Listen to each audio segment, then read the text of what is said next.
अस्सलामुअलैकुम वरहमतुल्लाहि वबरकातुहू। जनाब बाबूभाई सुपारीवाला गर्ल्स प्राइमरी स्कूल, कक्षा 8, विषय हिंदी, विषयांक काव्य एक तेरी है ज़मीं। आज हम पाठ्य पुस्तक की काव्य एक तेरी है ज़मीं देखेंगे। सबसे पहले हम विषय प्रवेश, शब्दार्थ और फिर हम काव्य की समझूती देखेंगे। तो देखिए, ये है आपका काव्य एक तेरी है ज़मीं। अब हम सबसे पहले क्या देखेंगे? विषय प्रवेश, यानी कि इस काव्य में हमें क्या कहना चाहते हैं, पहले हम उस पर एक नज़र डालेंगे।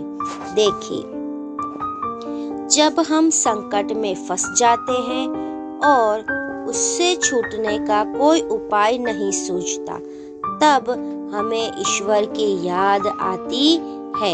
यानी कि जब हम किसी संकट में, मुश्किल में, परेशानी में होते हैं, किसी परेशानी में फंस जाते हैं, उससे छूटने का हमें कोई उपाय, कोई रास्ता नहीं मिलता है, तब हम ईश्वर, ऊपर वाले को, अल्लाह को याद करते हैं। वह सर्वशक्तिमान और दयालु है, यानी कि वो बड़ा दयालु और मेहरबान है। वह सर्वशक्तिमान यानी कि बहुत ही ताकत वाला है। वह हमें मुसीबत से अवश्य छुटकारा दिला सकता है। यानी ईश्वर हमें कैसी भी मुसीबत परेशानी हो, हमें वह छुटकारा भी उससे दिला सकते हैं। तेरी है ज़मीं, इस प्रार्थना में ईश्वर के प्रति ऐसा ही विश्वास प्रकट हुआ है। यानी कि हमारा यह काव्य तेरी है ज़मीं एक प्रार्थना काव्य है, जिसमें हम ईश्वर से प्रार्थना करते हैं कि वह हमें हमेशा हमारी मुश्किल और परेशानी से दूर रखे, और अगर हम किसी मुश्किल परेशानी में फंस जाए तो वह हमें उससे बाहर निकाले, जिसके लिए हम ईश्वर से, अल्लाह से प्रार्थना करते हैं और उसकी तरफ हमारा विश्वास दर्शाते हैं। तो चलिए, विषय प्रवेश के बाद अब हम सबसे पहले कुछ शब्दार्थ देखेंगे, जो आपको सुंदर स्वच्छ अक्षर में जोड़ने का ध्यान रखते हुए अपनी हिंदी की कॉपी में 3-3 बार लिखना है। कितनी बार लिखना है? 3-3 बार लिखना है। देखिए, सबसे पहले है बख्शिश। बख्शिश यानी भेंट, उपहार, क्षमा करना। यहाँ हमें बख्शिश के 3 अर्थ दिए गए हैं। कौन कौन सा? भेंट, उपहार, क्षमा करना। आगे आफत। आफत यानी मुश्किल, संकट। मालिक। मालिक यानी ईश्वर, स्वामी, अल्लाह। रहमत। रहमत यानी कृपा। मेहरबान। मेहरबान यानी कृपालु, दयालु। जिस्म। जिस्म यानी शरीर। जान। जान यानी प्राण। अब यह सभी शब्दार्थ आपको कितनी बार लिखना है? 3-3 बार लिखना है। तो चलिए, शब्दार्थ के बाद अब देखिए, ये है आपका काव्य एक तेरी है ज़मीं। अब हम इस काव्य की समझूती देखेंगे।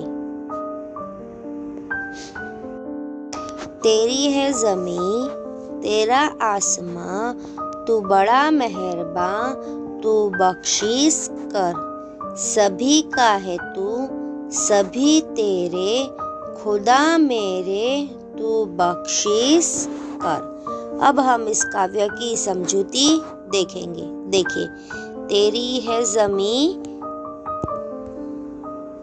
तेरा आसमां, यानी हे ईश्वर, ये धरती, ज़मीं, पृथ्वी भी तेरी है और आसमान भी तेरा है। तू बड़ा मेहरबान, तू बख्शिश कर, यानी तू बड़ा ही मेहरबान है। मेहरबान यानी दयालु और कृपालु है। तू बड़ा ही दयालु कृपालु है। तू हम पर बख्शिश कर, यानी हमें क्षमा कर, हमें अपनी आशा में रख, सभी का है तू सभी तेरे, यानी पृथ्वी पर जितने भी है वह सभी तेरे हैं और तू सभी का है। खुदा मेरे तू बख्शिश कर, है मेरे खुदा, मेरे ईश्वर, मेरे अल्लाह, तू हम पर बख्शिश कर, यानी हमें क्षमा कर, हम पर मेहरबान हो जा। आगे, तेरी मर्जी से ए मालिक हम इस दुनिया में आए हैं, तेरी रहमत से हम सब ने ये जिस्म ओ जान पाए हैं।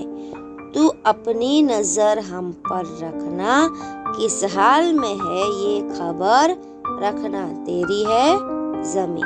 देखिए, तेरी मर्जी से ए मालिक, यानी है ईश्वर, है अल्लाह, हम इस दुनिया में, इस पृथ्वी पर तुम्हारी मर्जी से ही आए हैं। हम तेरी रहमत से हम सब ने, यानी तेरी रहमत, तेरी कृपा, तेरी मेहरबानी से ये जिस्म जा पाए हैं, यानी कि तेरी रहमत और तेरी मेहरबानी से ही हमने ये तन शरीर पाए हैं। तू अपनी नज़र हम पर रखना, यानी हमेशा तुम अपनी नज़र, तुम्हारी कृपा दृष्टि हम पर बनाए रखना। किस हाल में है ये खबर रखना, यानी हम किस हाल में हैं, अच्छे बुरे हाल में हैं, उसकी तू खबर रखना और हमेशा हमें संकट से दूर करना, संकट से बचाना। आगे, तू चाहे तो हमें रखे, तू चाहे तो हमें मारे, तेरे आगे झुका के सर खड़े हैं आज हम सारे। ओ सबसे बड़ी ताकत वाले, तू चाहे तो हर आफत टाले, तेरी है ज़मीं, तेरा आसमां। देखिए, तू चाहे तो हमें रखे, तू चाहे तो हमें मारे, यानी है ईश्वर, तू सर्वशक्तिमान है, हमें इस पृथ्वी पर भेजने वाला, यहाँ पे जन्म देने वाला भी तू है, यानी तू चाहे तो हमें रखे और तू चाहे तो हमें मारे, यानी हमें इस पृथ्वी से उठा ले। तेरे आगे झुका के सर खड़े हैं हम सारे, यानी तेरे आगे हम अपना सर झुकाते हैं और आज हम सारे तेरे आगे खड़े हैं प्रार्थना करते हुए। वो सबसे बड़ी ताकत वाले, तू चाहे तो हर आफत टाले, यानी है ईश्वर, तू सबसे बड़ी ताकत वाला, रहमत वाला, सर्वशक्तिमान है। तू चाहे तो हमारी हर आफत, परेशानी, मुश्किल को टाल सकता है। तेरी है ज़मीं, तेरा है आसमां, यानी ये धरती, ये आसमान सब तुम्हारे हैं। हमारे यह काव्य की यहीं पे पूर्ति होती है। आशा करती हूँ कि आपको अच्छे से समझ में आ गया होगा। आगे आपको बताया इस तरह आपको इस काव्य के शब्दार्थ 3-3 बार लिखने हैं और काव्य को भी सुंदर स्वच्छ अक्षर में एक बार हिंदी की कॉपी में लिखना है। धन्यवाद।